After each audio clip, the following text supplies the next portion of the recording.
بسم الله الرحمن الرحيم. يا أيها المدثر قم فآذر وربك فكبر وثيابك فطهر والرجز فاهجر ولا تمنن تستكثر ولربك فاصبر فإذا نقر في الناقور فذلك يومئذ يوم عسير على الكافرين غير يسير ذرني ومن خلقت وحيدا وجعلت له مالا ممدودا وبنين شهودا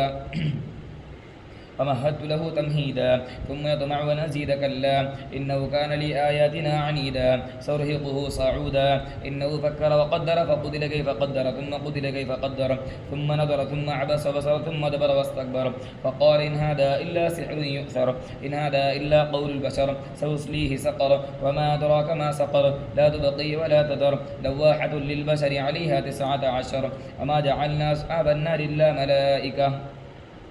وما جعلنا عدتهم إلا فتنة للذين كفروا ليستيقن الذين أوتوا الكتاب ويزداد الذين آمنوا إيمانا ولا يرتاب الذين أوتوا الكتاب والمؤمنون وليقول الذين في قلوبهم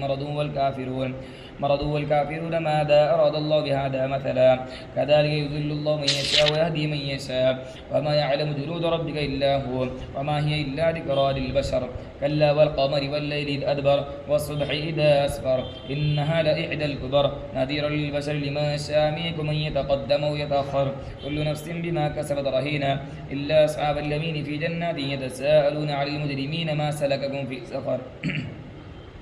قالوا لم يكن من المصلين ولم نكن نطعم المسكين وكنا نخوض مع الخائضين وكنا نكذب بيوم الدين حتى أتانا اليقين أما تنفعهم شفاعة الشافعين أما لهم عن التذكرة معرضين كأنهم حمر مستنفرة فرت من قسورة بل يريد كل امرئ منهم أن يؤتى صحفا منشرة كلا بل لا يخافون الآخرة كلا إنه تذكرة فما شاء ذكره وما يذكرون إلا أن يشاء الله وأهل التقوى وأهل المغفرة.